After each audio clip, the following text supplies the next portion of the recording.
Drama continues to follow the aforementioned Defense Secretary Pete Hegseth, as some top officials question if his firing of several members of his inner circle over allegations of leaks to the media was warranted. New reporting in Politico shares that at least a half dozen people across senior levels of the administration have reached out to the fired employees to get their side of the story. But it may not matter to President Trump, who continues to support Hegseth. Joining us now, the author of that piece, Capitol Bureau Chief and senior Washington columnist for Politico, Rachael Bade. Rachel, good to see you this morning. Good piece.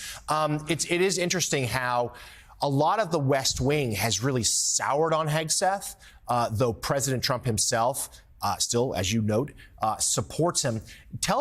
Give us some more details here on these latest developments that, for many, is calling into question Hegseth's leadership of the Pentagon.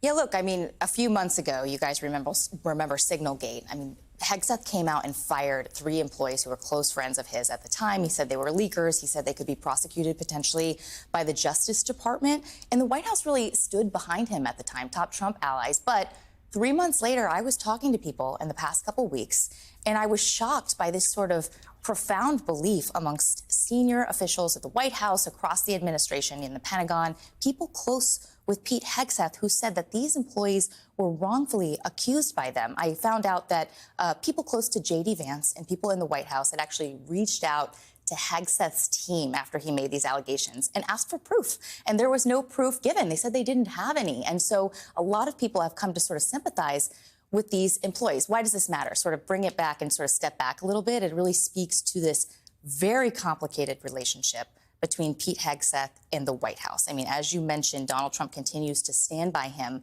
but there have been bad headlines after bad headlines, controversy after controversy, and it's really caused embarrassment for the White House at times. And I mean, we're not just talking about this issue here. I have, reporting in this piece about how the White House has been at this standoff with Hegseth over who his chief of staff should be. He's been pushing this former military officer who worked for Democrats, and they're concerned about that. They don't trust him. They don't want him to get the job. They rebuffed him from riding on Air Force One. This is the chief of staff to the Secretary of Defense, who doesn't have a trusted relationship with the White House. There are all these investigations going on at the same time into Signalgate. There was just a headline last week showing that the messages that were put in Hegseth's name on the Signal app were actually from a classified document. That's what the Inspector General actually found. So there's a lot of smoke, and it's just growing thicker and thicker. And one last thing I want to mention on this. This is causing concern amongst people who are allied with Pete Hegseth, people who actually love him and want him to succeed.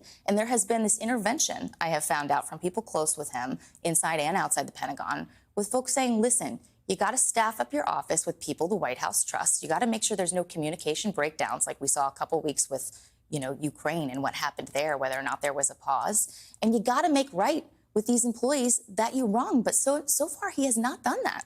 All of this just brings me back to the confirmation hearings and that lengthy, protracted battle on Capitol Hill. And what senators would say to me and others at the time is, we have concerns about his leadership capabilities for a department and agency of this size and this level of importance. The idea that he's now having staffing problems on top of the other woes that you detail only seem to underscore that.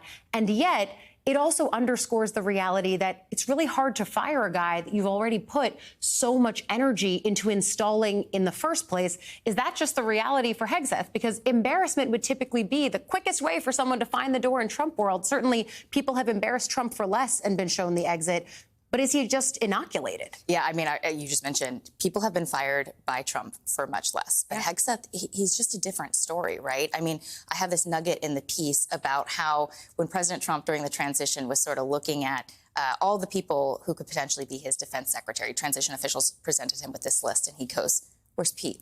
And people are like, Pete who? He's Pete Hegseth. I want Pete Hegseth. He just loves him on TV. He thinks, he has that sort of warrior ethos that he wants to sort of rally the troops. He thinks he's going to go after, MAGA, or not go after MAGA, go after the woke sort of culture that MAGA, despises. And he has done that. And so for the president, he doesn't really care about this staff drama. He doesn't care about what an inspector general says about how classified information was, handled. And so for him, right now he's sticking with him. And there's this sort of, I write in the piece, this sort of dirty little secret is what I call it. People on the outside, very close to the White House, say, for White House officials, they know that President Trump isn't going to turn on him anytime soon. And so they just have to sort of bear these headlines and find the best way forward. But just to go back to one other thing you mentioned, Republican senators, a lot of them, they voted for him. They plugged their nose and voted for Hegseth. Yes. Under a promise that he was going to be well-staffed. That is not the case right now. So there is a lot of concern up there. Politico's Rachael Bade, thank you so much. You can find that fascinating new piece on Politico's website now.